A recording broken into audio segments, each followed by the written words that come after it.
Oke. Udah masuk belum teman-teman ya? Semoga udah masuk ya. Apakah aman teman-teman?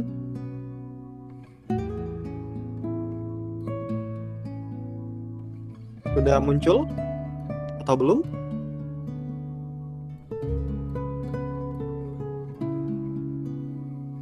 Oke, muncul ya. Kita mulai ya. Bismillah. Assalamualaikum warahmatullahi wabarakatuh. Teman-teman semua, selamat malam. Alhamdulillahirabbil alamin ya.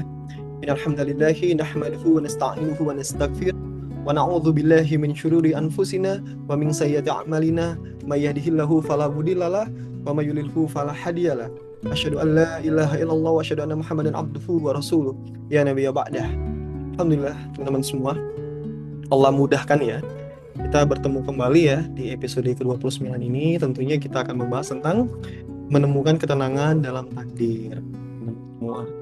Dan tak lupa juga teman-teman, kita curahkan sholawat dan salam kita sebanyak-banyaknya pada Nabi kita, Nabi besar Nabi Muhammad Sallallahu Alaihi Wasallam, dan semoga kita semua di sini mendapatkan syafaat beliau di yaumul akhir nanti. Amin, amin ya robbal alamin. Mari kita mulai kegiatan kita pada malam hari ini dengan melafazkan lafaz basmalah, teman-teman. Bismillahirrahmanirrahim.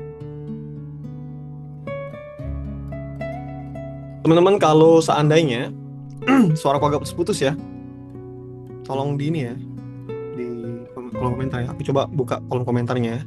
Tapi ini nggak nutup ya, masukku semuanya clear ya. Karena saat ini aku tuh lagi ngebuka ini teman-teman, apa? Ngebuka kolom komentar sih. Aman nggak layarnya, materinya? Oke ya, aman ya. Oke. Tip. Oke teman-teman, sesuai dengan tema kita malam ini ya, menemukan ketenangan dalam takdir. Sesuatu hal yang terkadang tidak kita dapatkan ya ketika kita menghadapi sebuah masalah, teman-teman. Terkadang kita terlalu banyak melihat masalahnya ketimbang apa yang saat ini kita dapatkan, gitu ya. Itu prolog di awal. Lanjut ya. Oke, ketika hidup tidak sesuai rencana, teman-teman. Dalam Quran surat At-Takabun ayat 11, teman-teman, tidak ada musibah yang menimpa seseorang kecuali dengan izin Allah. Sekali lagi, tidak ada musibah yang menimpa seseorang kecuali atas izin Allah Subhanahu wa Ta'ala. Dan kita semua pernah berada pada titik ini, di mana doa kita yang belum terjawab, harapan juga yang belum terwujud, kehilangan yang menyakitkan, dan juga rencana yang tidak berjalan sesuai harapan. Lalu muncul pertanyaan, ya Allah, kenapa harus seperti ini? Ya enggak? Pasti beberapa dari kita itu bertanya seperti ini, ya Allah, kenapa harus seperti ini? Ya Allah, kenapa harus aku? Ya Allah, kenapa tidak dia saja? Ya, terkadang kita ingin sesuatu itu terjadi pada orang lain, bukan kita, gitu kan? Padahal bisa jadi teman-teman, pertanyaan yang lebih tepatnya itu adalah apa yang Allah ingin ajarkan melalui ujian ini, ya, melalui takdir ini, melalui sesuatu hal yang kita alami saat ini, gitu teman-teman. Aku next ya. Bentar.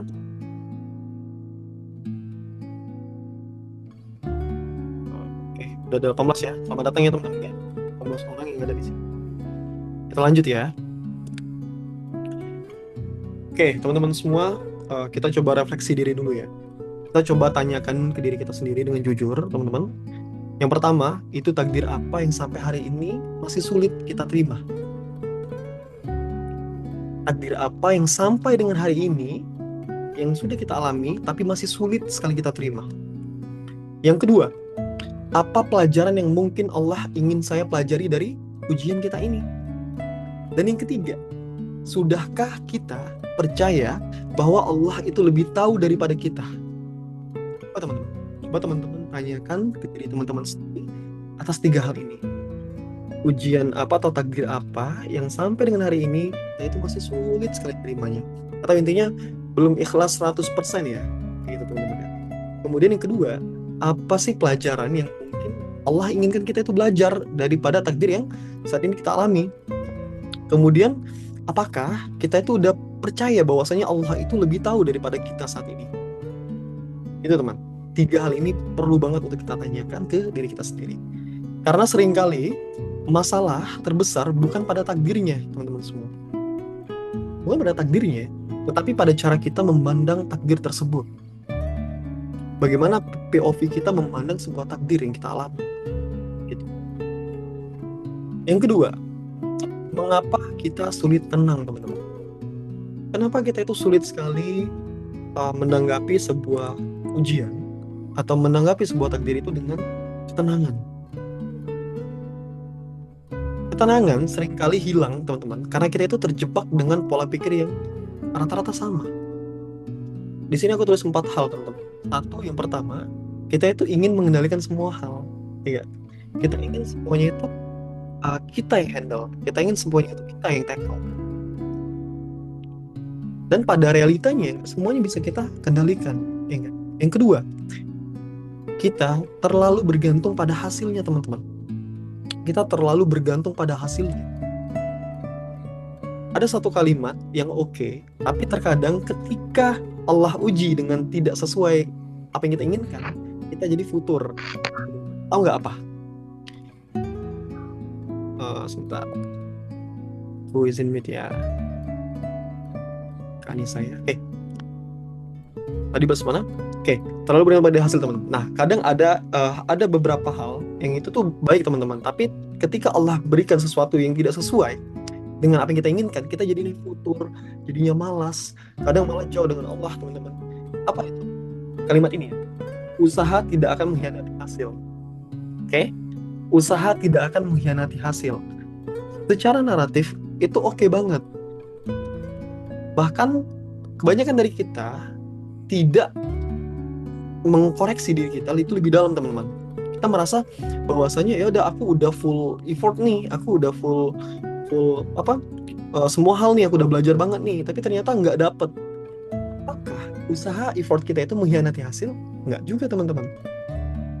Ini tadi sini ini adalah Allah belokkan, teman-teman, sesuatu yang mungkin tidak seperti yang kita inginkan.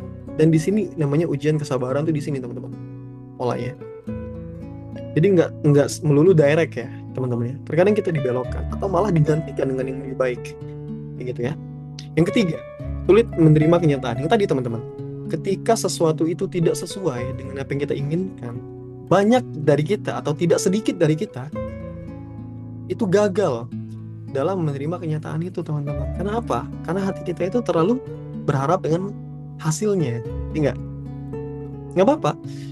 Ini sebenarnya aku mencoba menarik garis panjang ya, teman-teman ya. Rata-rata dari kita itu seperti apa. Dan ini juga pernah aku alami, teman-teman. Jadi enak banget kalau ngomongnya ya, sesuatu yang pernah aku alami itu enak banget ketika bisa disajikan di sini gitu, teman-teman. Kemudian yang keempat, terlalu fokus pada yang hilang. Nah, di sini, teman-teman, di sini yang banyak sekali kita itu luput. Kita itu terlalu fokus pada apa yang kita hilang saat ini, apa yang tidak bisa kita capai, apa yang kita rasa gagal gitu, teman-teman. Tapi kita jarang sekali meng-highlight bahwasanya apa sih yang sudah kita miliki saat ini. Apa sih yang sudah Allah berikan kepada kita saat ini. Apa sih yang sudah kita punya saat ini dan orang lain tidak punya gitu, teman-teman. Pernahkah kita mensyukuri apa yang saat ini kita dapat, yang berada di genggaman tangan kita? Atau malah kita terlalu sibuk melihat sesuatu yang hilang dari kita? Itu, teman-teman, 4 hal ini yang membuat kita sulit sekali tenang, teman-teman. Dan keempat hal ini sangat lumrah sekali kita rasakan, ya nggak? Kayaknya nggak ada satupun dari kita di sini, saya pribadi, yang tidak pernah mengalami 4 hal ini atau salah satu dari 4 hal ini, teman-teman. Oke, sepakat sampai di sini? Teman-teman sepakat sampai di sini? Tidak ada satu orang pun dari kita, 21 orang di sini, yang belum pernah merasakan salah satu dari hal ini, sehingga membuat kita sulit tenang, teman-teman. Sampai di sini sepakat?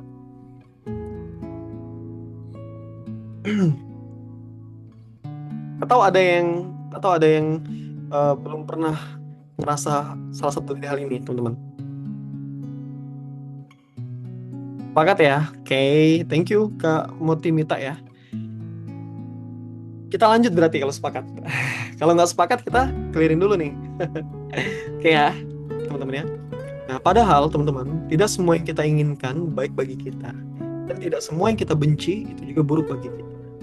Allah Maha mengetahui dan kita tidak mengetahui apapun itu. Next ya, bagian ketiga, memahami takdir dengan benar. Teman-teman semua, takdir itu adalah ketentuan dan ketetapan Allah Subhanahu wa taala. Sudah tertulis jauh di Lauhul Mahfuz, teman-teman. Tinggal kita menjalani persenan dari 100% itu, teman semua. Dan takdir bukan juga alasan untuk kita menyerah, teman-teman. Takdir juga adalah keyakinan yang dalam kepada Allah Subhanahu wa taala. Tugas kita apa? Adalah berikhtiar semaksimal mungkin, lalu menerima hasilnya dengan lapang dada. Ikhtiar itu diniatkan dengan doa dan segala macam. Nabi Muhammad SAW pernah bersabda bahwasanya hal yang bisa merubah takdir itu adalah doa, teman-teman. Maksudnya apa? Maksudnya di sini ada namanya ketentuan dan kadar ya, teman-teman ya. Dan kadar. Maksudnya gini, ada sesuatu yang bisa kita rayu kepada Allah Subhanahu wa taala, teman-teman. Itu kita rubah. Karena kan di dalam hadis juga bahwasanya ada, di dalam ayat juga bahwasanya ada, tidak akan berubah nasib suatu kaum selama tidak kaum itu sendiri yang merubahnya. Nah, berarti di sini ada kadar takdir yang memang bisa kita rayu kepada Allah Subhanahu wa taala. Ada juga takdir yang memang tidak bisa diubah, teman-teman. Kita akan melewati itu. Kita akan menerima itu. Namun bedanya apa? Bagaimana cara kita dalam memandang sebuah takdir. Cara kita menerima sebuah takdir. Cara kita dalam menanggapi sebuah takdir. Kayak gitu, teman-teman. Ada 3 hal. Allah Maha mengetahui, Allah Maha bijaksana, Allah tidak pernah salah. Ketiga hal ini tentunya menjadi satu, teman-teman, yang tidak terpisahkan dan tidak pernah terbantahkan. Tapi jangan juga kita berpikir bahwasanya wah kita besok gimana ya, enggak, teman-teman. Takdir itu menurutku tidak perlu untuk difikirkan. Kenapa? Karena takdir hanya Allah yang tahu. Hanya Allah yang tahu, teman-teman. Tugas kita adalah menjalani takdir tersebut, kemudian berdoa, kemudian berikhtiar untuk merubah sesuatu dari yang mungkin belum oke menjadi oke. Kemudian juga tentunya menerima setiap takdir yang telah Allah tuliskan kepada kita, teman-teman. Karena Allah tidak pernah menginginkan kita itu sesuatu yang buruk, sesuatu yang tentunya membuat kita sulit, teman-teman. Enggak, teman-teman. Tapi di dalam kadar itu, 100% itu, tentunya ada yang namanya ujian dalamnya, ya. Ada namanya ujian untuk derajat kita. Untuk apa? Banyak hal lainnya tentunya. Tentunya Allah menguji kita. Selama kita mengaku beriman kepada Allah, selama kita mengaku bahwasanya kita ini muslim, selama kita mengaku bahwasanya kita ini punya Tuhan, tentunya Allah itu akan uji, teman-teman. Allah itu akan uji. Sebaik apapun kita, seburuk apapun, dan sebagaimanapun kita. Oke? Lanjut ya. Bagian keempat. Teman-teman semua, di balik setiap takdir tentunya ada hikmah. Ada hikmah, teman-teman. Ada 3 hal. Allah menunda, Allah mengambil, Allah menutup dan juga membuka. Maksudnya apa? Allah tidak berikan kita hal itu, tapi Allah gantikan dengan yang lain, dengan takdir-takdir yang lain. Kemudian teman-teman, kadang Allah karena ingin mempersiapkan. Kadang juga Allah mengambil karena ingin mengganti, teman-teman. Kadang juga Allah menutup satu pintu karena ada pintu lain yang lebih baik. Tentunya apa? Allah Maha mengetahui, sedangkan kita tidak mengetahui apa. Tapi apa sih tugas kita di antara ini? Adalah bagaimana kita menerima bahwasanya setiap takdir yang Allah datangkan untuk kita adalah yang terbaik bagi kita. Apakah ini mudah? Tidak mudah, teman-teman. Kalaupun kita sudah mengaku kita beriman, tapi hal ini perlu banget untuk dipelajari. Perlu banget untuk kita implementasikan. Perlu banget keyakinan kita kepada Allah itu sangat dalam, sehingga kita melepaskan perkara dunia, kemudian menisbatkan semuanya hanya kepada Allah Subhanahu wa taala. Itu, teman-teman. Next ya. Oke, bagian kelima, teman-teman. Ujian bukan tanda Allah membenci kita. Ingat, ujian bukan tanda Allah membenci kita. Jangan segala sesuatu ujian kita labelkan bahwasanya wah Allah nggak sayang kita, wah Allah membenci kita, atau malah sebaliknya, wah Allah betul-betul jahat. Sampai segitunya, teman-teman. Jangan sampai kita berbicara ketiga hal itu kepada Allah Subhanahu wa taala, teman-teman. Kenapa? Karena Allah itu maha baik, maha adil, maha bijaksana, semuanya, teman-teman. Maha pengasih lagi maha penyayang. Tentunya ujian itu adalah bentuk kasih sayangnya Allah, teman-teman. Untuk apa? Untuk hamba-hambanya yang mengaku beriman kepada Allah Subhanahu wa taala. Ada 4 hal, teman-teman. Yang pertama, itu menghapus dosa, menguatkan mental, mendewasakan jiwa, dan yang keempat adalah mendekatkan diri kita pada Allah Subhanahu wa taala, teman-teman. Apabila Allah mencintai suatu kaum, maka Dia akan menguji mereka. Hadis riwayat Tirmizi, teman-teman semua. Jikalau hari ini, teman-teman, kita itu diuji oleh Allah, maka pastikan kita berpikir bahwasanya Allah itu mencintai kita, teman-teman. Allah itu mencintai kita. Kalau Allah tidak mencintai kita lagi, Allah nggak akan uji, teman-teman. Allah akan biarkan kita terlena di dalam sebuah nikmat, sehingga apa? Sehingga membuat kita lalai pada Allah, kayak gitu. Itu ya. Bentuk ujian ini adalah bentuk bagaimana Allah itu memanggil kita, teman-teman. Yuk, kamu udah jauh, kayak gitu bahasanya ya, bahasa nama. Kamu tuh udah jauh banget. Yuk, balik ke aku, kayak gitu. Nah itu, teman-teman. Itu salah satu mungkin ilustrasi ya dalam bahasa-bahasa kita saat ini ya. Bahwasanya Allah itu ingin kita itu kembali, ingin kita itu mohon-mohon lagi ke Allah, kayak gitu, teman-teman. Jangan ketika kita Allah berikan nikmat, kita malah tambah jauh. Malah seharusnya ketika Allah berikan nikmat kepada kita, kita itu semakin mendekat, semakin tawadu, teman-teman, semakin menyederhanakan, semakin baik kepada orang lain, kepada tetangga, kepada orang tua, semuanya. Tadi, tidak semua bentuk cinta hadir dalam bentuk kemudahan, teman-teman. Ujian adalah tanda kasih sayangnya Allah. Kan semata-mata cinta itu Allah berikan kemudahan ya, tapi Allah juga berikan ujian di dalamnya, teman-teman. Itu adalah bentuk cinta tertingginya Allah, adalah dengan menguji kita, menguji keimanan kita. Apakah betul kita benar-benar beriman atau hanya sekedar sebatas lisan kita saja, teman-teman. Oke, next ya, bagian ke-6. Teman-teman, kita belajar dari salah satu kisah Nabi Yusuf alaihissalam ya, di mana kisah Nabi Yusuf ini adalah bukti nyata bahwa takdir yang terasa buruk hari ini bisa jadi sedang mengantarkan kita kepada kebaikan. Kenapa Nabi Yusuf dulu? Yang pertama ada, beliau itu dibuang dan dijual, teman-teman, oleh saudara-saudaranya, dimasukkan sumur, dijual sebagai budak dan segala macam. Kemudian pernah juga dipenjara, teman-teman, dipenjara tanpa kesalahan bertahun-tahun pula. Dan yang ketiga adalah kemudian, nah peristiwa-peristiwa itu tentunya membuat Nabi Yusuf itu menjadi mulia, teman-teman. Ujian-ujian yang Allah berikan seperti itu. Untuk sirahnya karena waktunya terbatas ya, gak panjang ya. Teman-teman bisa cari referensinya ya.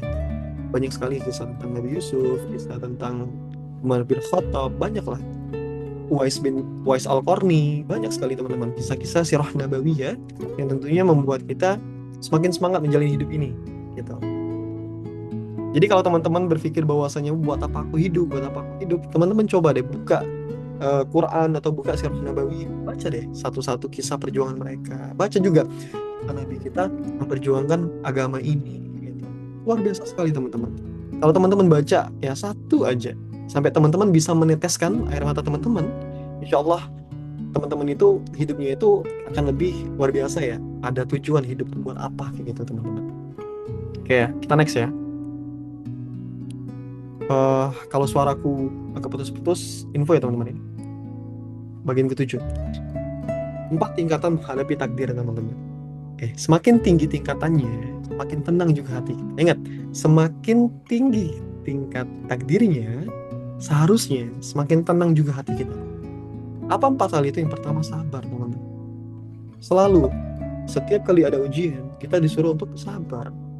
Itu yang paling awal, teman-teman. Dasar banget kita disuruh sabar. Yang kedua ada ridho, teman-teman, terhadap keputusan yang Allah buat. Kemudian bersyukur atas semua hikmah di balik ujian, apapun ujiannya. Yang keempat, mahabbah, mencintai seluruh ketetapan Allah Subhanahu wa taala. 4 pilar ini tentunya ketika kita bisa mengimplementasikannya, insya Allah ketenangan itu kita akan dapatkan, teman-teman. Insya Allah ketenangan itu akan kita dapatkan. Sesulit apapun ujiannya, kita itu punya Allah yang maha besar, yang maha kuat, yang bisa menyelesaikan semua permasalahan kita. Kita punya Allah, teman-teman, ya gak? Tapi betul, Allah itu akan uji kita. Apakah kita bisa melewati tahapan-tahapannya supaya apa? Supaya bisa Allah angkat ujian tersebut, teman-teman. Oke? Kita next ya, bagian ke-8. Oke. Bagaimana cara menemukan ketenangan, teman-teman? Dari 4 tadi, ini juga aku buat 4 hal juga, teman-teman. Karena sumber ketenangan sejati itu adalah iman, teman. Ketika kita memperkuat iman kita, ketika kita memperkuat bahwasanya Allah segalanya, Ketika kita memperkuat pemahaman bahwasanya tidak ada seorang pun yang mampu menyelesaikan masalah kita kecuali Allah, maka insya Allah iman kita akan terus bertambah dan naik, teman-teman. Meskipun skalanya iman itu ada namanya futur juga, teman-teman ya. Kadang kita itu futur atau lemah iman kita tidak semangat, itu ada juga, teman-teman. Tapi jangan sampai iman kita itu kadarnya jadi nol. Oke? 4 ini apa, teman-teman? Yang pertama, perkuat hubungan dengan Allah. Cara untuk kita menemukan ketenangan itu yang pertama, perkuat hubungan kita dengan Allah, teman-teman. Kemudian yang kedua, perbanyak zikir, teman-teman. Dan yang ketiga, ada husnuzon kepada Allah Subhanahu wa taala. Berbaik sangka kepada Allah, teman-teman. Maka Allah akan berbaik sangka juga pada kita. Yang keempat adalah fokus pada ikhtiar hari ini. Jadi jangan fokus besok saya makan apa ya, besok saya apa ya, besok saya apa ya. Oke, memang kita itu boleh merencanakan, teman-teman. Tapi ketika kita terlalu fokus kita, concern kita ada pada besok mau ngapain, besok apa-apa kayak gitu, seakan-akan kita tidak mempercayai bahwasanya Allah itu sudah menyiapkan semuanya. Boleh kita memepeng itu, boleh. Kita perlu berikhtiar, teman-teman. Tapi jangan sampai kita melupakan apa yang Allah berikan saat ini. Kesehatan kita, memberikan kita mungkin orang tua yang masih lengkap, memberikan kita banyak hal, teman-teman semua. Kemudian soal rezeki, kemudian soal pendidikan, kemudian bertemu dengan orang yang soleh, dan banyak lainnya, teman-teman semua. Ketika kita coba fokuskan atas hal ini, teman-teman, selain daripada apa yang akan terjadi besok, insya Allah kita akan menemukan ketenangan di dalamnya, teman-teman. Kalau aku pribadi teman-teman ya, yang namanya khawatir itu pasti ada ya, teman-teman ya. Tapi sampai dengan detik ini aku meyakini bahwasanya segala sesuatu kesulitan itu akan Allah mudahkan selama kita berhusnuzon kepada Allah, namun juga kita berikhtiar di sini ya, kita berdoa. Jadi husnuzon tambah ikhtiar dan doa, kayaknya kapan kita bisa mencapainya, teman-teman? Hal ini nih sepaket menurutku ya, nggak bisa lepas salah satunya kayak gitu. Jadi jika ada masalah, kalau aku pribadi biasanya itu nggak merespon secara reaktif, teman-teman ya. Aku coba telaah dulu, aku coba buat memilah-milih dulu, apakah permasalahan ini perlu untuk diluruskan atau ini hanya ujian yang menguji kesabaranku gitu. Jadi segala sesuatu permasalahan nggak aku gembar-gemborkan dengan kayak marah-marah seperti itu. Malah aku berpikir sesuatu yang elegan itu adalah dimulai dengan ketenangan. Kenapa seperti itu, teman-teman? Karena kalau kita tenang, kita itu bisa berpikir jauh lebih luas lagi. Kita bisa berpikir memutuskan sesuatu itu jauh lebih ideal lagi gitu. Bukan karena kita emosi, bukan karena kita terlalu bucin atau seperti apa kayak gitu ya. Tapi kita bisa memutuskannya itu dengan baik, dengan kadar yang ideal. Oke? Next ya. Oke, terima kasih buat 22 orang yang sudah di sini ya. Lanjut ya, bagian ke-9. Waduh. Oke, doa, ikhtiar, dan tawakal, teman-teman. Ini kayaknya kurang kutarik nih, sorry. Semua jalan yang halal tentunya wajib untuk kita maksimalkan, teman-teman. Namun setelah itu, kita belajar menerima bahwa apa yang Allah pilihkan untuk kita selalu lebih baik daripada apa yang kita pilih sendiri. Ini, teman-teman. Apa yang Allah pilihkan untuk kita, insya Allah selalu lebih baik dari apa yang kita ingin. Ketika hati percaya kepada Allah, teman-teman, maka ketenangan tidak lagi bergantung pada keadaan kita saat ini, melainkan bergantung pada keyakinan bahwasanya Allah itu akan menolong kita. Allah itu akan menolong kita, teman-teman. Tentunya hal ini menjadi nasihat untuk diriku juga, teman-teman semua.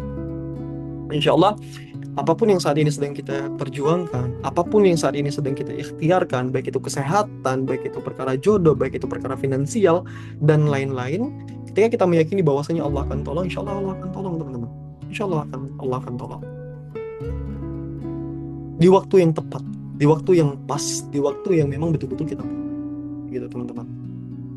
Jadi ketika kita coba memahami atau memasukkan pemahaman tersebut di dalam otak kita, di dalam kolbu kita, tentunya ketenangan itu akan muncul. Kekhawatiran itu akan lebih sedikit ketimbang ketenangan yang kita dapatkan, seperti itu. Next ya. Oke, ini kayaknya slide terakhir, teman-teman. Oke, dalam Muslim Mindset ya. Dalam Muslim Mindset, aku ambil dari buku ini, teman-teman. di bagian awal oleh Gus Aziz Mustafa ya, teman-teman ya. Yang beliau tulis di halaman paling awal tentang prolognya. Ya Allah, jika engkau menuliskan sesuatu untukku, jadikanlah itu jalan menujumu. Jika engkau menulis sesuatu bagiku, jadikanlah kehilangan itu sarana untuk lebih mengenalmu. Ajari aku untuk tidak kecewa ketika engkau menunda ya Allah. Tidak gelisah ketika engkau diam, dan tidak berhenti berharap meski aku tahu hasilnya. Ya Allah, tenangkanlah hatiku dari keinginan yang berlebihan, kuatkanlah langkahku untuk menerima keputusanmu, dan lembutkan jiwaku agar ridho dengan setiap garis yang engkau tulis, ya Allah. Jadikanlah aku hamba yang tetap sujud meski doa belum tersambut.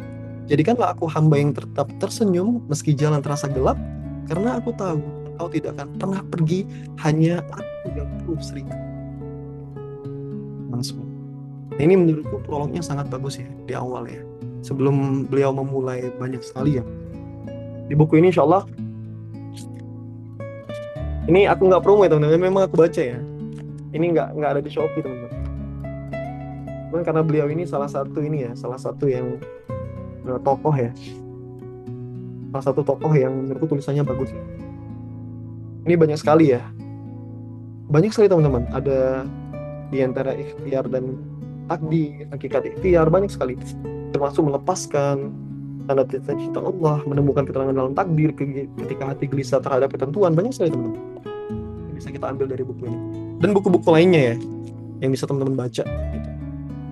Oke, itu teman-teman untuk terakhir ya. Oke, alhamdulillah, selainnya habis. Oke ya. Sebenarnya ini operatornya agak magang teman-teman, aku agak kesulitan sedikit. Oke. Oke, jadi gitu teman-teman semua untuk bedah diri episode ke-29 ya, menemukan ketenangan di dalam takdir kayak gitu. Jadi balik lagi kesimpulannya adalah bagaimana takdir itu membuat kita jauh lebih tenang teman-teman. Bagaimana caranya? Ialah yang kita sebutkan tadi ya, 4 tadi ya. Memperkuat hubungan kita kepada Allah, kemudian berurusan kepada Allah, kemudian juga menjadikan ujian itu sebagai motivasi teman-teman, kemudian menerima semua ketetapan Allah, bahwasanya segala sesuatu yang Allah tetapkan untuk kita itu adalah terbaik dalam segala aspek teman-teman semua. Nah, ketika hal itu sudah pelan-pelan bisa kita tanamkan ya di kalbu kita, di perilaku kita, di semuanya, insya Allah kita itu akan menjalankannya dengan tenang teman-teman. Tenang bukan berarti pasrah ya teman-teman ya.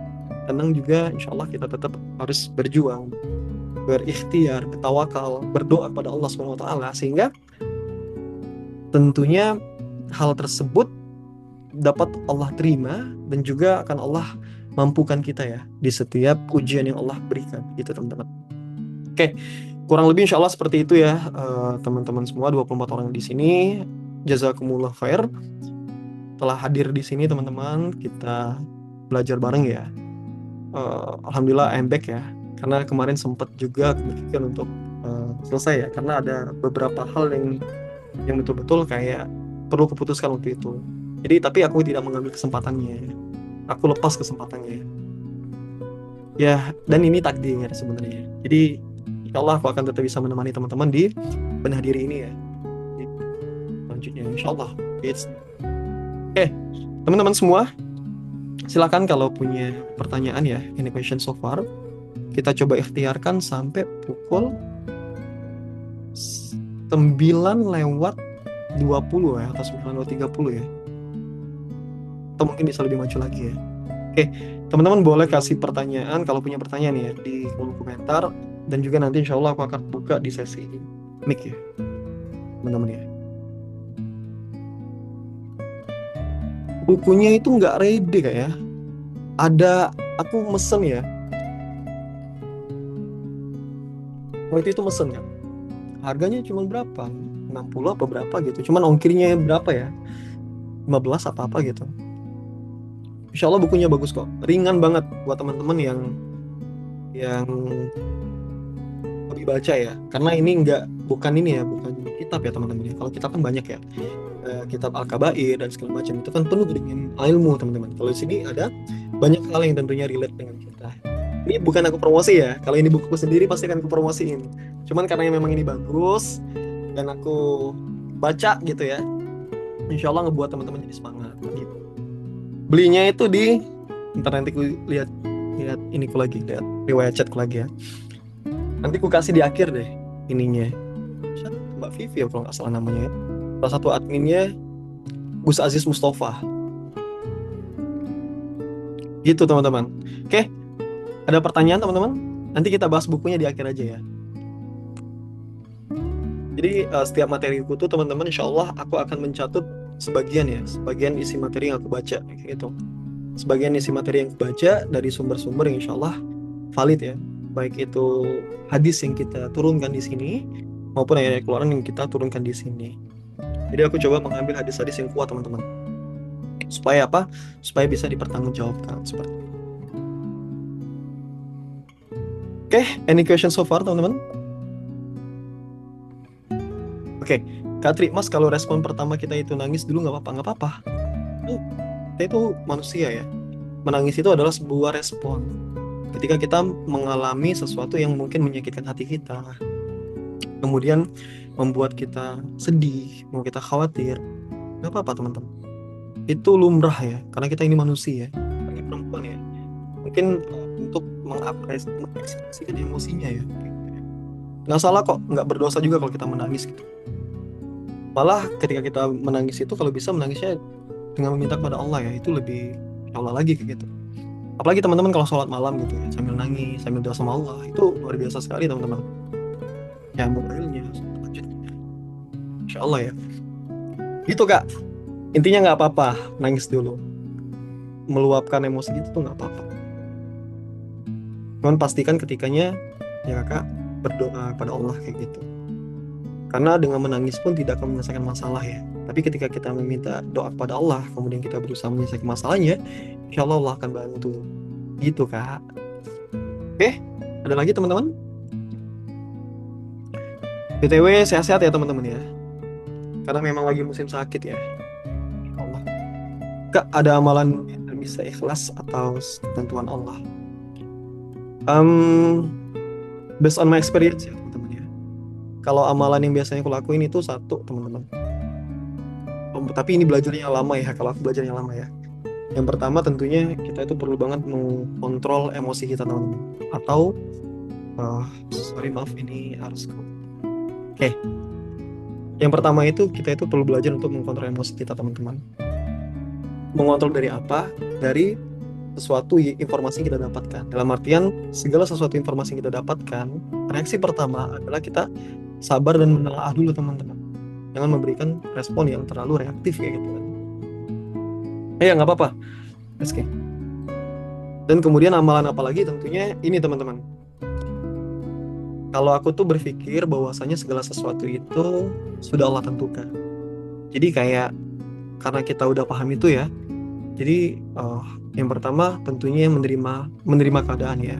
Kemudian teman-teman kalau memang teman-teman punya habit sodako ya, habit infak, habit memberikan sesuatu yang dibutuhkan oleh saudara muslim kita yang lain kayak gitu, itu jalankan teman-teman. Insya Allah itu akan membentuk ya ketenangan dalam hati kita kayak gitu.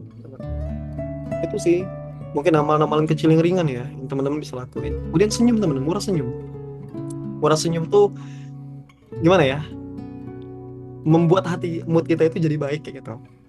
Jadi kita itu bisa berpikir lebih positif lagi gitu teman-teman. Itu amalan-amalan sederhananya ya yang biasanya aku lakuin kayak gitu, di luar daripada amalan-amalan yang memang di ini ya ada ya di dalam Islam gitu teman-teman. Ya tentunya teman-teman kalau punya habit sholat duha juga, sholat duha teman-teman, tentunya hal itu tuh akan menimbulkan ketenangan bagi kita insya Allah ya. Allahu a'lam bishawab. Kak, ada amalan makan ketika aku bentar sebentar. Oke, Kak Tri Ayu ya. Ketika aku sudah berusaha menerima semua takdir Allah dengan lapang dada, tapi terkadang masih sedih jika apakah kita masih belum ikhlas? Oke, teman-teman, kesedihan itu wajar ya. Kesedihan itu sangat wajar sekali ya, dalam kita merespon sesuatu ya. Kalau teman-teman lihat story yang terakhir ya, terkait dengan ini teman-teman. Tidak ada keikhlasan tanpa luka. Tapi luka yang diterima karena Allah akan menjadi pintu kedamaian. Dan kita mengerti bahwa setiap perpisahan adalah bagian dari takdir Allah. Namun, rasa kehilangan tetap menyakitkan. Itu teman-teman. Poin itu sudah mewakili ya, bahwasanya tidak ada kehilangan yang tidak menyakitkan teman-teman. Kehilangan itu pasti menyakitkan. Termasuk para nabi kita yang Allah uji ya. Kayak Nabi Ibrahim dan segala macam, itu tentunya menerima ujian yang menyakitkan. Dan kalau didefinisikan belum ikhlas, lihat kadarnya Kak. Menurutku kita perlu melihat kadarnya kayak gitu. Kalau memang kita mengingat sesuatu dan itu membuat kita sedih, itu hal yang wajar tuh. Itu hal yang wajar ya. Misal kita kehilangan orang tua kita, itu sangat wajar sekali teman-teman. Bukan berarti kita belum ikhlas ya. Cuman memang puncak keikhlasan tertinggi adalah ketika teman-teman bisa berdoa kepada Allah. Misal contoh kita kehilangan orang tua kita, ya Allah, mudahkanlah orang tua kami, ampunilah dosanya, kemudian masukkan orang tua kami ke surga firdausnya. Nah, itu bentuk keikhlasan tertinggi. Ketika kita bisa mengkonversi kesedihan menjadi sebuah doa, teman-teman. Kesedihan menjadi sebuah doa untuk orang yang telah meninggal kita terlebih dahulu. Itu Kak. Jadi lihat dari kadarnya ya. Kalau ikhlas nggak ikhlas kan kita tergantung dengan diri kita ya teman-teman. Aku pun pribadi belum bisa untuk ngejudge bahwasanya ini ikhlas atau nggak ikhlas teman-teman. Tapi tentunya keikhlasan itu ketika teman-teman bisa mengkonversinya menjadi doa, insya Allah itu sudah masuk kadar ikhlas teman-teman. Wallahu a'lam bishawab. Kak Moti ya. Oke, lanjut ya. Kak izin bertanya, dulu aku pernah di pondokan tapi aku tidak sreg karena alasan yang syar'i. Cuman ortu sangat setuju sampai aku menolak dengan sikap yang kurang baik. Aku selalu merasa bersalah sama seseorang itu. Sampai saat ini selalu kepikiran kalau aku itu orang yang jahat nyakitin orang itu dan ibu aku. Mohon kasih sarannya Kak supaya aku tidak. Bentar ya, aku baca pelan-pelan. Dulu aku pernah di pondokan tapi aku tidak sreg karena alasan yang syar'i. Cuma ortu sangat setuju sampai aku menolak dengan sikap yang kurang baik. Aku selalu merasa bersalah sama seseorang. Ini aku belum paham konteksnya apa ya Kak ya sebenarnya. Jujur, aku belum paham konteksnya apa. Apakah ini terkait dengan orang tua suka dengan ikhwan gitu kan? Kemudian ingin menjodohkan atau pernah dijodohkan. Sorry, pernah dijodohkan ya. Aku kira dipondokan tadi. Maaf Kak. Aku kurang baca. Oke.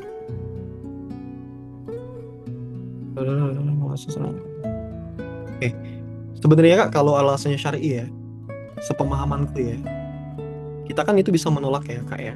Baik kalau misalnya fisiknya kurang atau apa kayak gitu ya, kurang serg ke kita, atau juga terkait agamanya atau juga perilakunya dan segala macam, itu kita nggak apa-apa untuk menolak gitu. Nah, cuman kita tidak bisa menormalisasikan sikap yang kurang baik ya teman-teman ya. Nah, mungkin ini yang perlu kita garis bawahi. Tapi menurutku kakak nggak perlu selalu merasa bersalah ya sama seseorang itu ya. Ini adalah takdir Kak. Menurutku ini adalah sebuah takdir. Bahwasanya hari ini kakak akan menolak si dia. Kemudian tentunya Allah juga akan memberikan sesuatu perasaan bersalah dari kakak gitu. Nah, itu menurutku adalah takdir Kak. Jadi yang paling penting adalah tetap berdoa kepada Allah. Kalau memang kakak merasa bersalah atas sikap, mohon ampun kepada Allah kayak gitu. Kemudian mohon maaf kepada ibu ya. Ada dua hal, mohon ampun kepada Allah dan mohon maaf kepada ibu. Karena sikap-sikap yang mungkin kurang baik pada saat proses itu. Apa Kak? Insya Allah clear di situ. Oke? Jadi jangan selalu menyalahkan diri sendiri kok. Selama itu alasannya syar'i ya, yang kakak bilang tadi ya. Itu ya Kak Multi ya. Aku lanjut ya. Nge-lag ya? Ini masih aman nggak? Suara kok agak habis.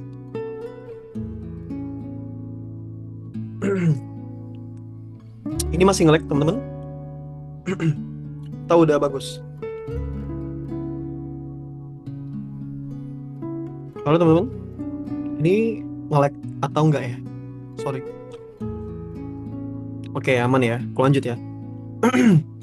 Kak Dina, Mas, jika seorang suami selalu mendahulukan ibunya secara materi, bahkan sampai istri merasa kurang, tapi setelah dinasehati katanya itu kan ibu aku, jelas lebih dahulukan dia, harus bakti. Apa suami berdosa atau sebaliknya istri berdosa karena membatasi pengeluaran yang berlebihan ke orang tuanya. Seorang suami selalu mendahulukan ibunya secara materi. Oke, Kak Dina, sepemahamanku yang paling penting, yang paling prioritas itu adalah keluarga kecil kita, istri dan anak kita dulu, sebelum kita mendahulukan ibu kita. Karena beda Kak rananya Kak. Jadi selama kebutuhan istri dan anak kita tercukupi, ini poinnya ya, poin intinya ya. Selama kebutuhan istri, kebutuhan anak, semua tercukupi, kita tidak apa-apa ngasih ke orang tua kita. Tapi komunikasinya transparan ya, teman-teman ya. Namun jika in case-nya suami selalu mendahulukan ibunya secara materi ya, coba aku ini ya, tarik ya, bahwasanya ini mungkin anak istrinya belum tercukupi ya, tapi suaminya itu lebih mendahulukan kebutuhan ibunya gitu.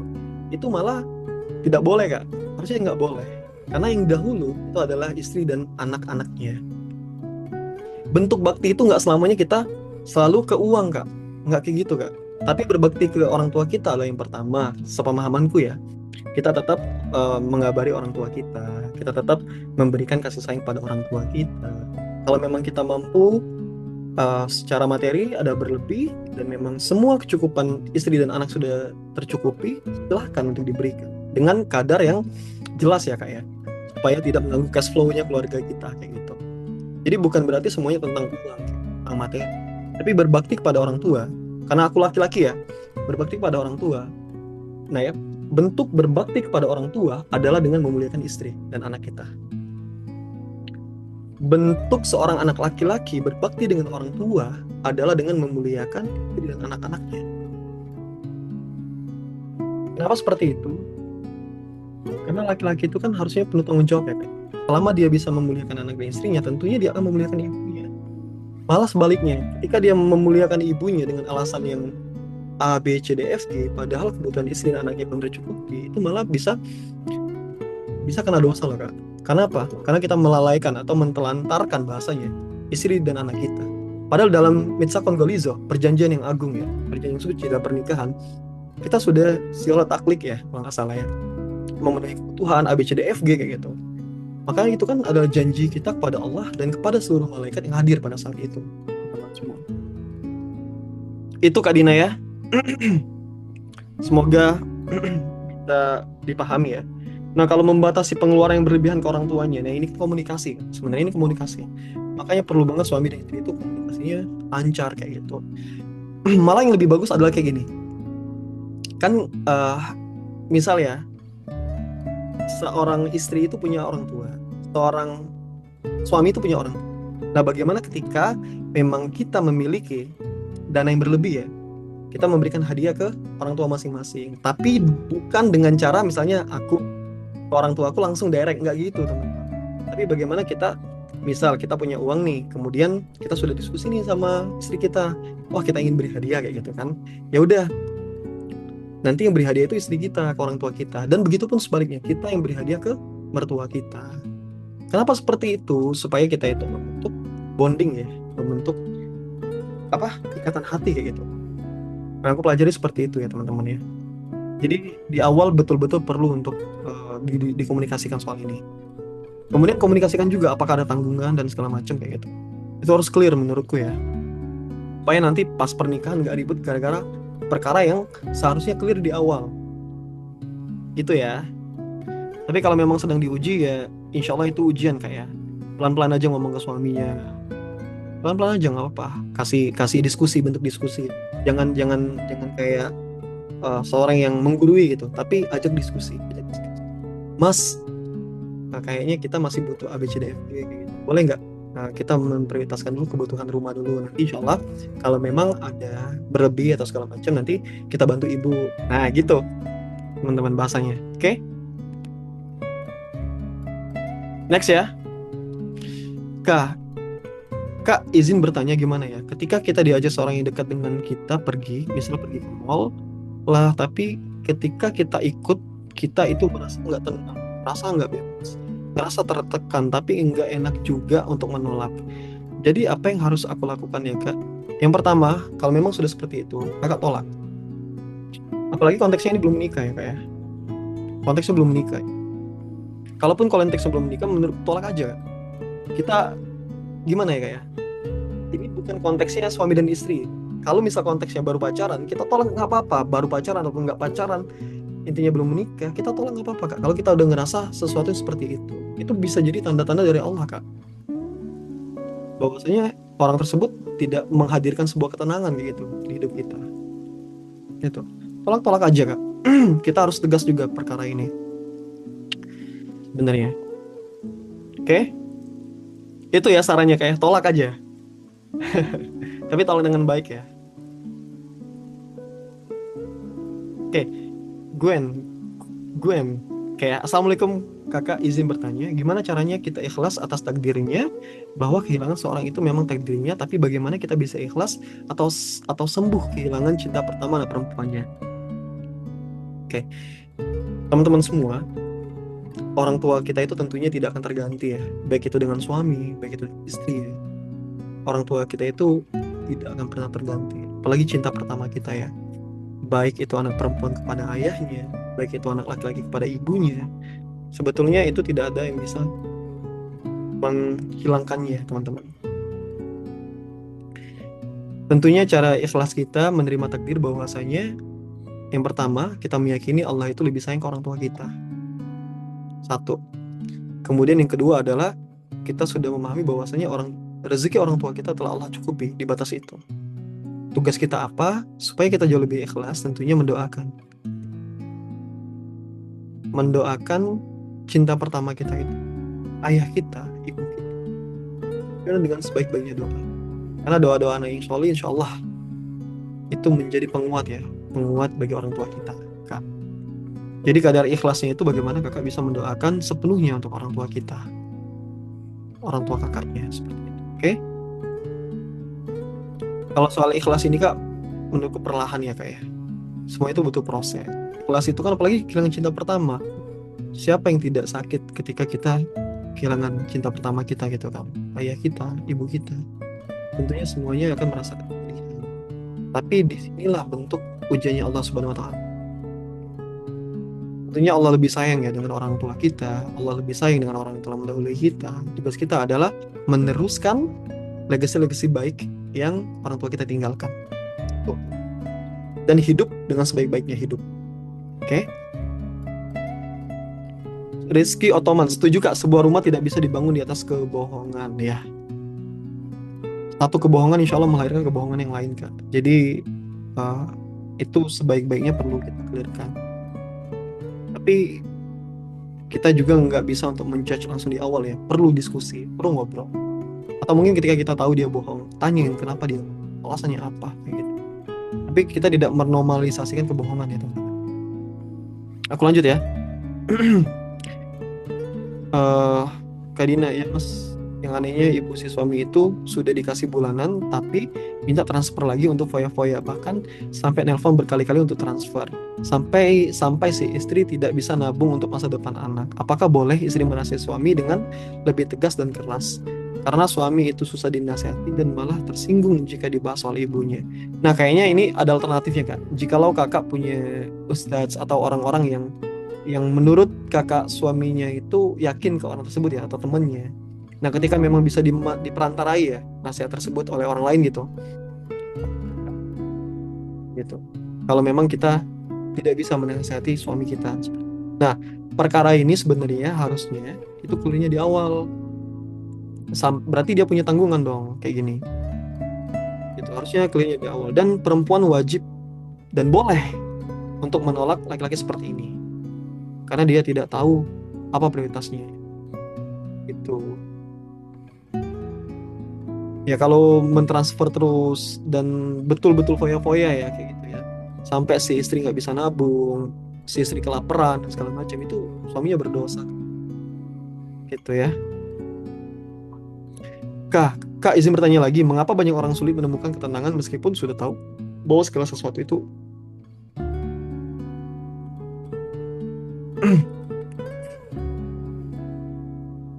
bentar ya. Oke. Nah, inilah kita manusia, Kak, sebenarnya. Kita tuh udah tahu bahwa segala sesuatu itu ketetapan Allah, tapi terkadang kita itu masih ingin menggenggam, masih ingin berusaha bahwasanya harusnya takdirku tuh ini gitu kan. Nah, kita terlalu keras. seakan-akan kita itu bisa mengendalikan banyak hal. Padahal Allah itu sudah memberi clue bahwasanya semua takdir itu sudah Allah tuliskan jauh sebelum kita lahir, jauh sebelum ruh kita ditiupkan oleh Allah Subhanahu wa taala. Semuanya telah tertulis, tinggal kita menjalani peran-perannya aja kayak gitu. Nah, soal ketenangan ini sebenarnya ini belajar sih Kak menurutku. Kita nggak bisa tiba-tiba langsung tenang kayak gitu ya. Kita itu butuh proses. Mungkin kayak aku, eh, kebetulan ya Allah mudahkan ya dengan berbagai hal ya. Salah satunya itu kita itu dekat dengan dakwah itu teman-teman. Jadi ngebuat kita itu lebih bisa bijak dalam berpikir, bijak dalam menentukan arah dan segala macam kayak gitu. Ya kalaupun pada akhirnya kita ada mengeluh sedikit ya, yaitu salah satu bentuk futur dan ujian ya. Tapi jangan sampai ya menghalangi kebaikan-kebaikan lainnya teman-teman. Gitu. Jadi ya karena kita manusia Kak, kita manusia itu manusia kan adalah kerugian ya. Kadang kita udah dikasih tahu tapi nggak mau tahu gitu. Ini proses sih Kak, ini proses sebenarnya. Ketenangan itu akan muncul sesuai dengan tingkat pemahaman kita. Tuh, ini semakin kita paham, insya Allah harusnya semakin kita tenang. Oke? Kayak misal contoh, kemarin ya, qadarullah ya, ada permasalahan tanah gitu. Kemudian adikku gitu kan, minta aku untuk balik menyelesaikan permasalahan itu. Cuman responku adalah yang pertama aku tenang dulu gitu kan. Tapi setelah melihat adik laki-lakiku itu kayak mau dipukul gitu kan, lagi melihat adik perempuanku kan, aku agak sedikit ini ya, sedikit tegas lah gitu ya, memutuskan untuk kembali gitu. Tapi qadarullahnya juga ternyata mamaku yang balik duluan ke tempat itu ya, dan masalahnya selesai gitu teman-teman. Jadi respon pertamaku adalah menelaah dulu kayak gitu kan. Kemudian jikalau itu terjadi, sebentar, ketika itu terjadi kepada keluargaku gitu kan, nah aku agak ini ya, agak bereaksi teman-teman, karena kan ini perkara keluarga ya. Kalau bagiku keluarga itu nomor satu. Jadi kita tidak ingin dihinakan ya teman-teman ya, maka kita juga jangan menghinakan. Nah, dan untuk urusan ini sebetulnya itu, kalau aku bahasanya itu adalah silakan hina aku pribadi, tapi jangan hina keluargaku kayak gitu. Jangan hina orang tuaku, jangan hina istri kita atau anak kita kayak gitu. Karena itu kan sebagai pakaian teman-teman. Menurutku pride-nya kalau aku pribadi di situ. Kalau orang mau ngatain aku pribadi misal contoh ya, oh Reki nih gini itu, wallahi teman-teman ya, aku nggak pernah akan merespon hal itu sejujurnya. Tapi kalau perkara itu menyangkut orang tua, menyangkut adikku, menyangkut misal istriku, menyangkut pada anakku, wah itu aku harus menegakkan ini apa?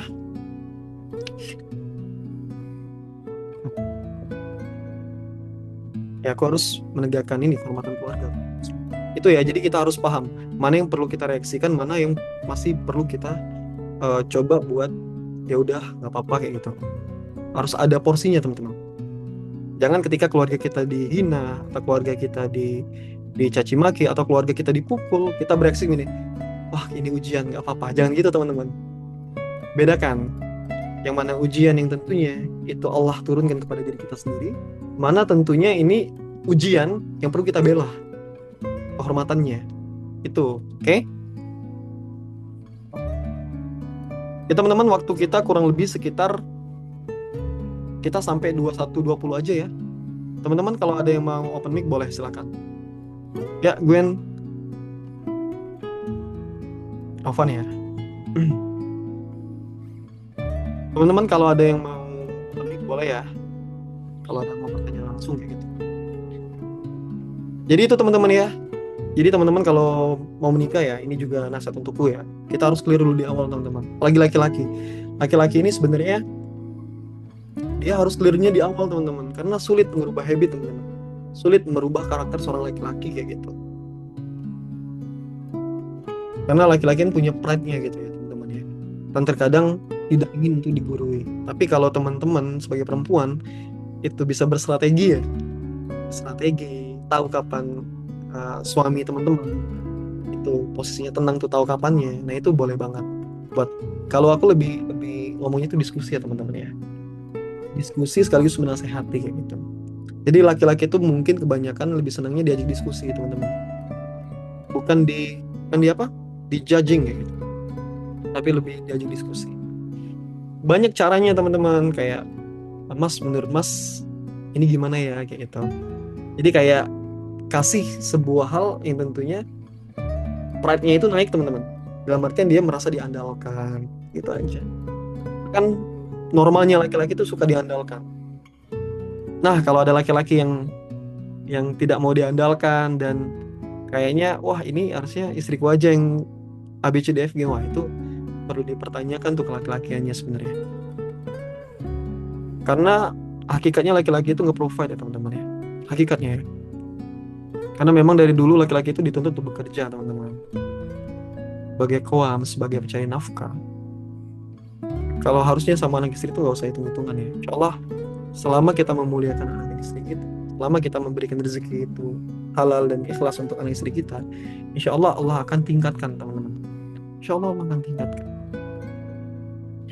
Kenapa kau tahu ini? Karena beberapa referensi dari senior-seniorku yang udah. Kemudian banyak sekali ya pernikahan-pernikahan yang Masya Allah tabarakallah diawali dengan apa ya, semua-semuanya itu masih merintis teman-teman. Tapi lambat laun suaminya dapat pekerjaan yang baik, kemudian istrinya juga pekerjaan yang baik, kemudian mereka punya bisnis bersama dan yang lain. Itu Masya Allah tabarakallah nikmat.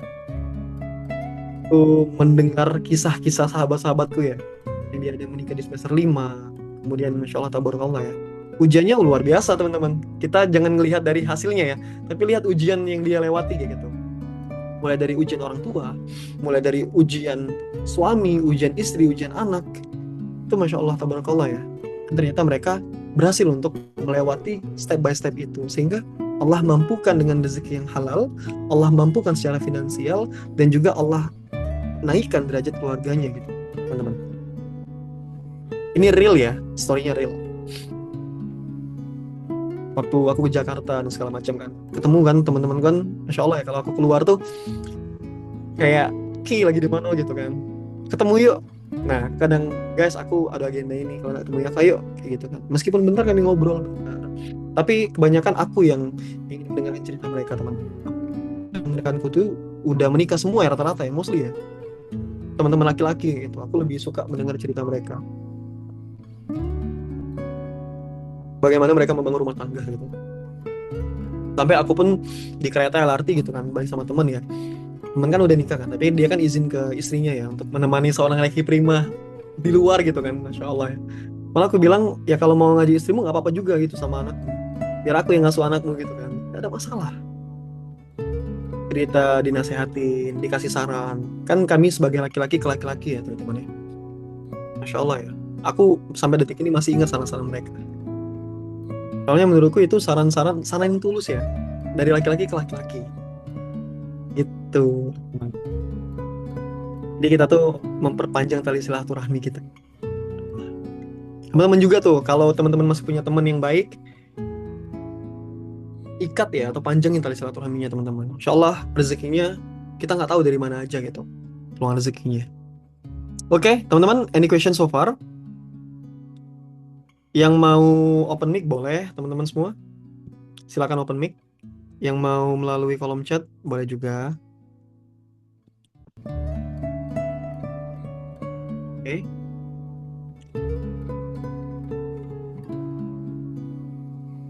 Silakan teman-teman, kalau ada pertanyaan, kita cukupkan sampai di 21.20 ya. 21.20 atau 21.30. Tapi aku maksimalin di 21.20. Karena habis ini ada temanku nelpon tadi teman-teman. Kayaknya penting ya. Nanti aku telepon balik setelah kelas ini. Oke. Any question so far teman-teman? Jadi itu ya, buat kita semua yang belum menikah, penting banget untuk memilih sesuatu itu dengan sesuatu yang kita mulai dengan baik teman-teman. Dan teman-teman perlu juga untuk selalu istighfar ya teman-teman ya, terhadap pilihan teman-teman. Karena segala sesuatu yang kita sandarkan kepada Allah, insya Allah itu akan membawa kebaikan. Boleh silakan Kak Anissa.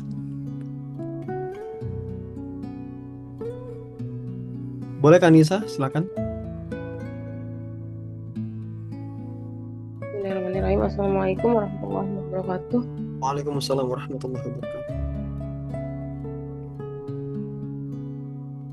Hmm, Mungkin saya ingin bertanya seperti ini, Kak. Hmm?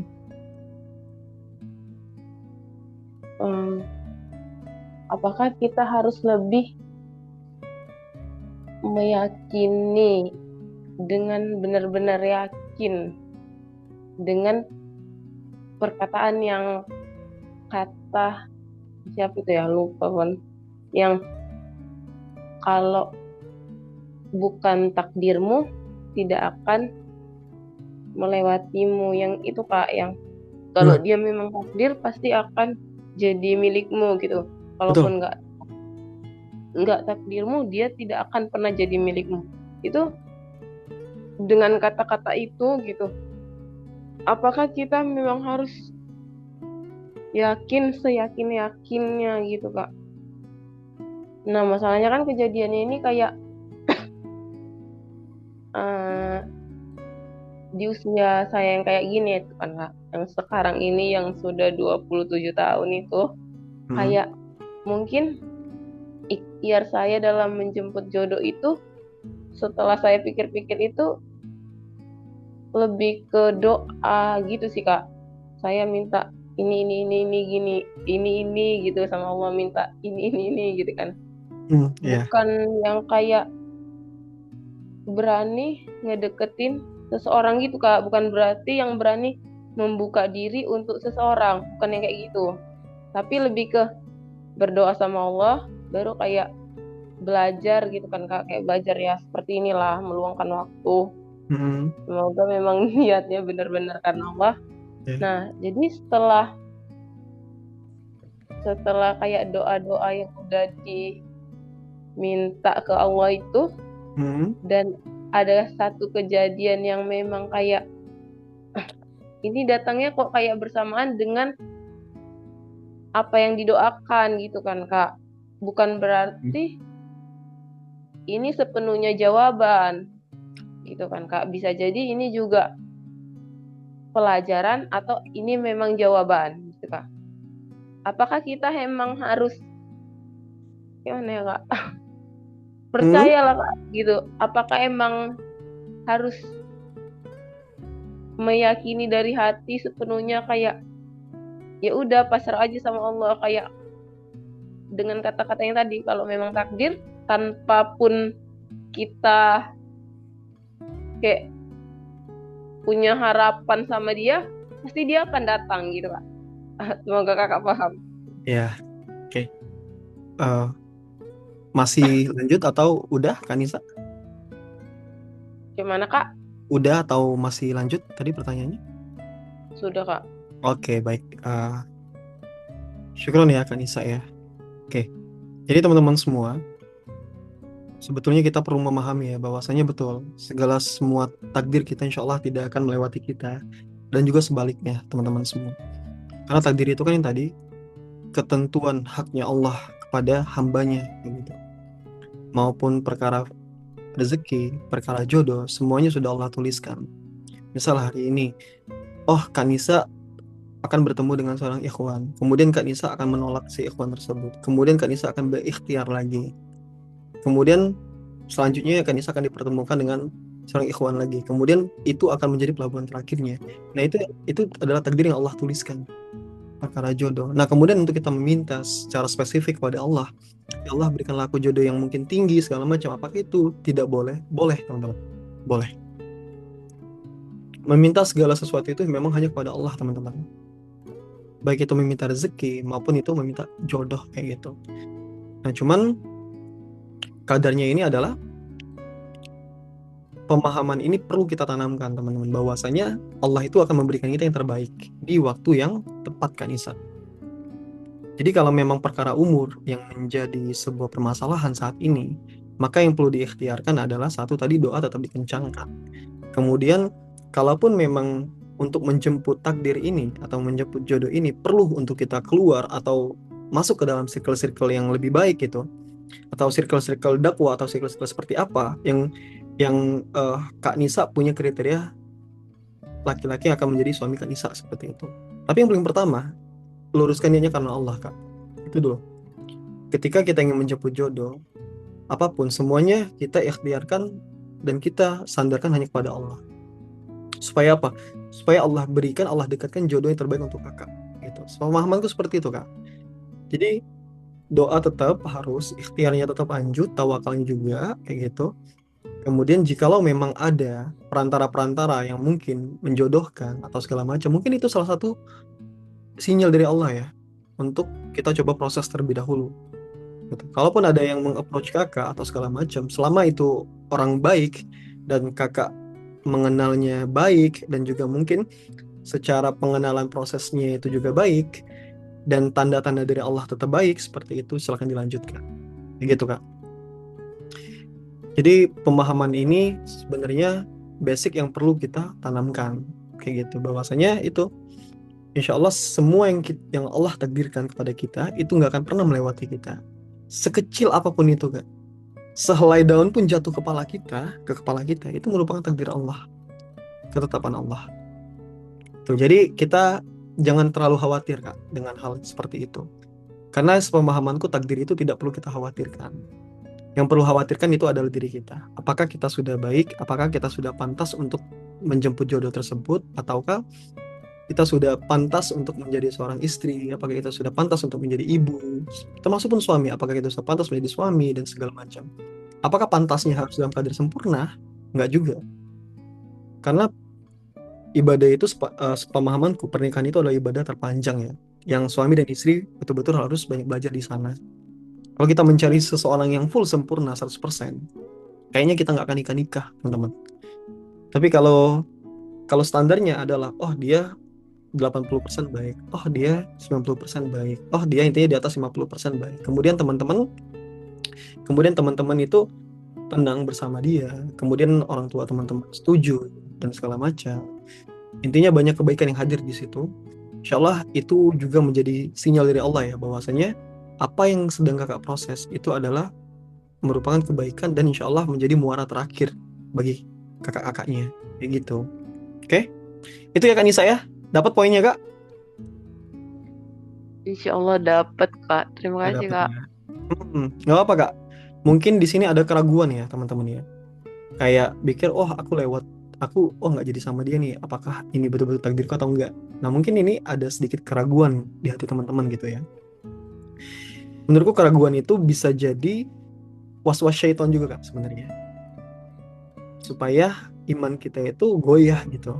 Bahwasanya sampai kita itu tidak meyakini bahwasanya segala takdir itu sudah Allah tentukan, termasuk sekecil apapun itu. Gitu. Cuman memang betul kita harus menjemput hal itu. Sama seperti rezeki menurutku ya. Rezeki itu meskipun sudah Allah takdirkan, sudah Allah porsikan. Oh, Reki rezekinya segini loh. Oh, Reki nanti di tahun sekian rezekinya segini loh. Oh, nanti Reki sebelum mati kecukupan rezekinya segini loh. Nah, itu sudah Allah tuliskan. Cuman memang dalam perkara-perkara itu perlu yang namanya tadi, Kak, menjemput rezeki. Dengan apa? Dengan ikhtiar, dengan wah, ikhtiar yang sungguh-sungguh gitu kan. Intinya jangan males kayak gitu. Meskipun meskipun Allah tuh sudah kasih ya bahwasanya rezeki Reki akan segini-segini. Tapi kalau Reki males, ya mungkin akan semakin lama itu Allah akan berikan kepada kita ya. Meskipun waktunya itu ada gitu, teman-teman. Cuman Allah itu perlu ikhtiar kita, tawakal kita, usaha kita, semua hal untuk menjemput rezeki tersebut. Sekalipun itu jodoh, teman-teman. Kita juga perlu menjemput. Nah, nanti biasanya Kak Nisa, mostly itu laki-laki yang menjemput. Biasanya ya. Tapi apakah perempuan dilarang untuk menjemput? Tidak. Kalau memang serasa perempuan tertarik kepada seorang ikhwan gitu kan, kemudian dari orang tua sudah pada setuju semua, orang tua sudah mengokekan, ya nggak apa-apa untuk meng-approach duluan kayak gitu. Selama kita meyakini bahwasanya orang yang kita approach itu adalah orang baik insya Allah kayak gitu. Itu ya teman-teman ya. Oke, ini udah 21.20. Apakah ada satu pertanyaan terakhir sebelum saya tutup teman-teman?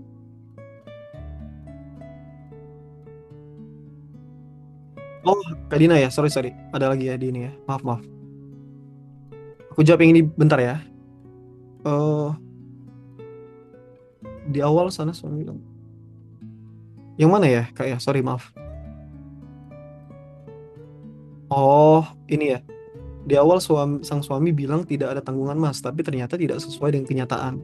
Menurut Mas, apa emang wajib ada bulanan untuk orang tua, di mana selain dari bulanan ibunya selalu meminta untuk lain-lain kayak baju, tas, sepatu, tapi berlebihan. Apakah wajib Mas bulanan untuk orang tua? Nggak wajib. Jawabannya nggak wajib, Kak. Yang wajib ada bulanan tuh istri dan anak kita, Kak. Istri anak-anak kita itu yang wajib. Ya kalau soal ibu, berbakti ke ibu gitu. Ya kalau kita ada uang lebih, ada uang ini, kalau mau di apa? Oh, mungkin ibu kita kasih per bulan 2 juta ya. Ya kita lihat juga kemampuan kita, Kak. Kita lihat kemampuan kita. Misalnya gaji kita berapa, kayak gitu ya. Kemudian setelah kita kurang-kurang, kita hitung-hitung untuk bulanan keluarga, untuk nafkah, segala macam. Oh, ternyata masih ada sisa lebih nih, kayak gitu. Oh, nabung kita udah bisa ya. Kemudian masih ada sisa lebih nih. Ya nggak apa-apa, sisa lebih itu kita kasihkan ke orang tua. Tapi komunikasinya suami ke istri itu baik, istri ke suami juga baik, gitu. Jangan meskipun kita sebagai suami tidak perlu izin istri ya, teman-teman ya. Sebenarnya tuh suami itu tidak perlu izin istri untuk memberikan uang yang dihasilkan. Tapi, ada tapinya teman-teman. Ini kan rumah tangga ya teman-teman ya, yang dibangun atas dua insan, kayak gitu. Nah, kalau hal itu menjadi sebuah dalih pelindung laki-laki untuk memberikan nafkah kepada orang tuanya tanpa melibatkan istri, maka akan terjadi konflik di dalam rumah tangga itu, Kak. Nah, bagaimana kita ingin mencapai sakinah, mawaddah, warahmah, sedangkan komunikasi kita itu nggak terbentuk. Menurutku susah ya. Kalau komunikasi kita itu berantakan, kayaknya agak sulit, Kak. Dan kayaknya akan menghasilkan rumah yang tidak memiliki sakinah di dalamnya, ketenangan di dalamnya. Menurutku agak sulit ya. Karena ya kalau kita jadi laki-laki pengen tenang ya rumah ya. Sepemahamanku adalah satu, kebutuhan istri harus terpenuhi, anak terpenuhi. Kemudian ya kalau kita punya rezeki lebih, tanyain istri mau apa atau mau dibeliin apa, kayak gitu. Menyenangkan hati istri, menyenangkan istri, hati anak, kayak gitu kan. Itu kan sebuah kemuliaan ya, sebuah pride laki-laki gitu. Nah, ngomongin soal ibu tadi yang terkait dengan beli ini, pastikan dulu anak dan istri itu udah clear. Ya kalau memang mau ngasih itu minta istri. Kalau kalau begini ya, ibu ya teman-teman ya. Jangan gimana ya? Kita tuh sebagai laki-laki ya harus juga paham terkait dengan tanggung jawab kita tuh di mana saat ini kayak gitu. Kecuali mungkin kitanya masih bujang kali ya. Mungkin oke aja gitu. Cuman kalau kita udah menikah, ada prioritas yang memang tentunya agama perintahkan di situ, teman-teman. Dan Allah perintahkan di situ. Jangan menelantarkan istri dan segala macam. Semua prioritas istri, semua hal yang perlu diprioritaskan itu adalah istri dan anak. Ya kalau ibu kan bentuk baktinya kan tadi nggak hanya sebatas uang, gitu. Oke? Intinya nggak wajib, Kak. Intinya nggak wajib untuk menaruh bulanan ke orang tua. Gitu ya. Terjawab nggak, Kak Dina? Batasin sampai 21.30 teman-teman ya. Habis itu kita tutup ya. Itu ya jawabannya teman-teman. Mungkin teman-teman punya pendapat lain, silahkan untuk berkomentar di kolom komentar, silahkan. Kalau menurutku itu ya teman-teman ya, nggak wajib menitik beratkan bulanan kepada orang tua kayak gitu. Apalagi kondisinya kita sudah menikah. Oke? Jangan sampai perkara-perkara itu membuat hubungan rumah tangga kita nggak harmonis. Bukan berarti kita mau hubungan kita dengan orang tua nggak harmonis, nggak gitu ya. Seharusnya orang tua yang baik insya Allah yang mendukung anak-anaknya. Anak-anak yang baik adalah yang mengingat orang tuanya. Oke? Orang tua yang baik adalah yang mendukung rumah tangga anaknya. Anak-anak yang baik ialah tetap untuk mengingat orang tuanya. Gitu. Ngerti kan maksudnya? Yang pertama kan tentunya prioritasnya anak istri kan. Yang kedua ya kalau ada berlebih dan segala macam ya diberikan sebagai gift kepada orang tua. Itu menyenangkan hati orang tua. Membuat orang tua semakin sayang dengan menantunya. Ya enggak? Membuat kita juga semakin disayang oleh orang tua kita. Gitu teman-teman. Jadi jangan benturkan ya kita dengan orang tua. Jangan, kalau bisa sih jangan sih menurutku. Gitu teman-teman. Makanya di awal kita sebagai laki-laki juga ngomong ke orang tua gimana-gimana ya. Gitu teman-teman. Malah lebih baik kalau orang tua bilang muliakan istrimu semaksimal mungkin Kak. Nah itu wah luar biasa sekali ya. Itu insya Allah nggak akan terjadi konflik lah di antara itu. Sudah berpasangankah masnya? Mohon doanya insya Allah yang terbaik ya.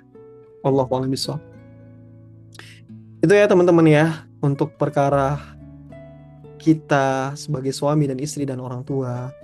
Intinya kalau bisa sih jangan dibenturkan ke orang tua ya teman-teman ya. Orang tua tuh adalah sesuatu yang tidak terpisahkan dari si laki-laki.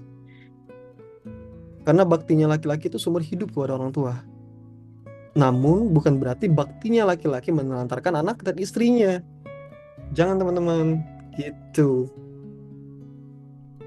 Istri itu dilibatkan teman-teman. Istri itu dijadikan kayak pionir yang paling baik ke orang tua kita.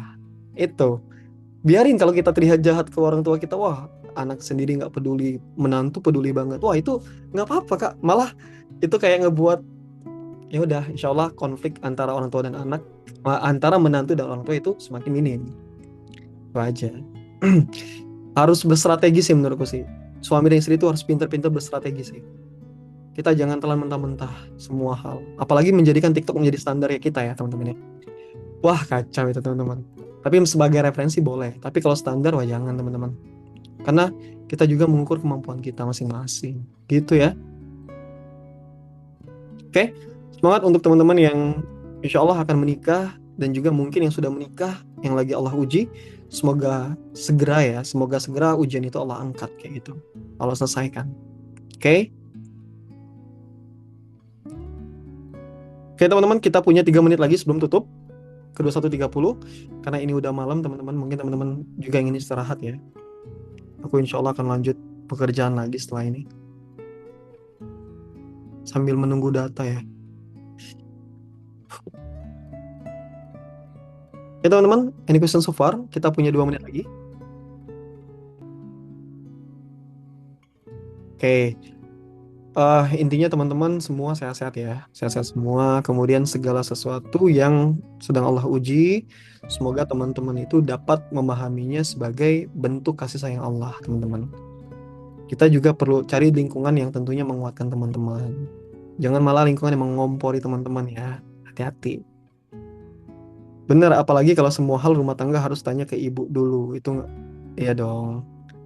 Kan ketika kita udah berumah tangga, semua keputusan itu adalah di tangannya suami dan juga berdiskusi dengan istri. Rumah tangga kan dijalani berdua, suami dan istri. Ya orang tua untuk diambil referensinya, untuk diambil ibroh kebaikannya, itu boleh. Tapi kalau untuk mencampuri hingga sampai dengan anaknya bercerai seperti itu ya, karena saran-saran yang mungkin kurang kurang ideal lah terhadap permasalahan itu kan, itu juga sayang sekali gitu kan. Tapi harusnya orang tua sih mendukung ya Kak ya. Harusnya orang tua itu mendukung. Lantas bagaimana nih Kak, banyak laki-laki sekarang itu dinomor satukan ibunya untuk uang nafkah daripada istrinya. Dan istri hanya orang lain itulah. Oke, kalau gitu cari aja laki-laki yang lain Kak. Aman. Jawabannya adalah kita cari laki-laki yang lain.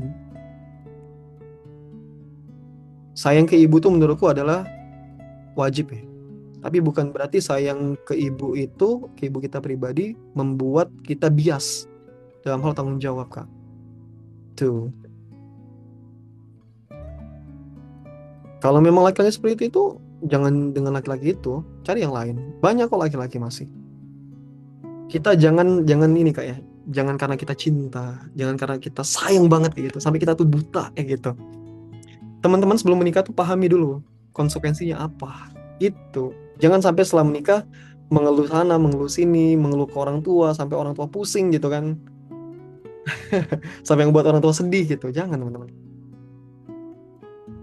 Meski aku mau tanya, kalau kita bertanya ke calon mertua tentang anaknya dan ternyata ada kebohongan di sana tentang calon kita, lalu kita jadi ragu. Boleh teman-teman kalau mau tanya, silahkan.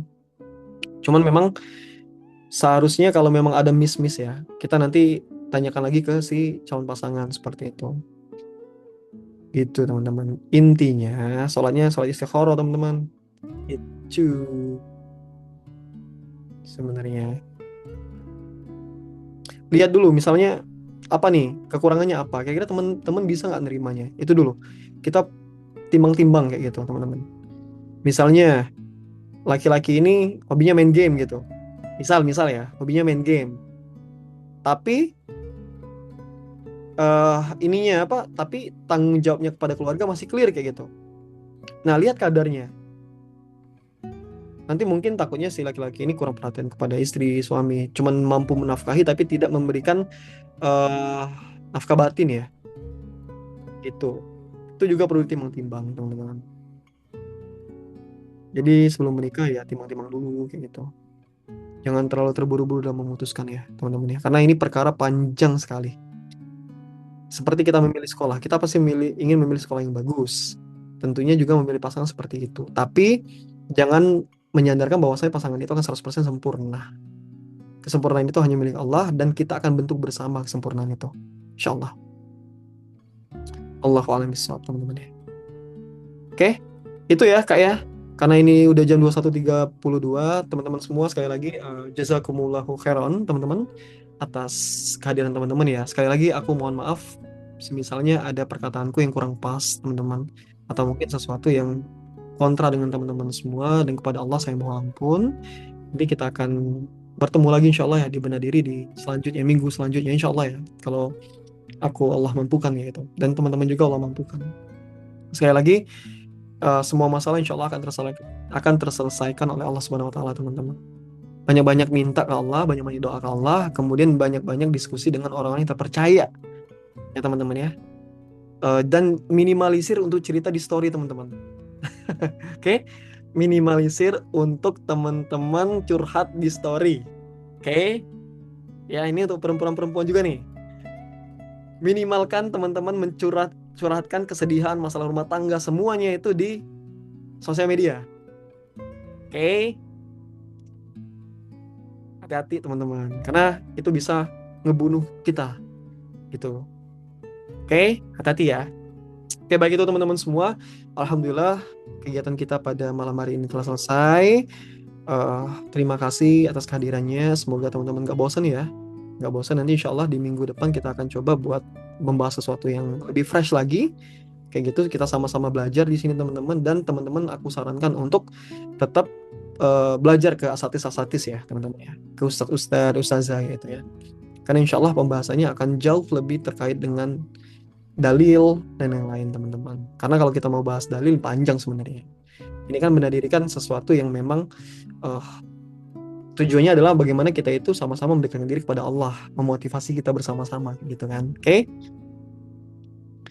Paling itu ya teman-teman ya. Aku tutup ya dengan lafaz hamdalah. Alhamdulillahirabbil alamin dan kita akhiri dengan kafaratul majelis.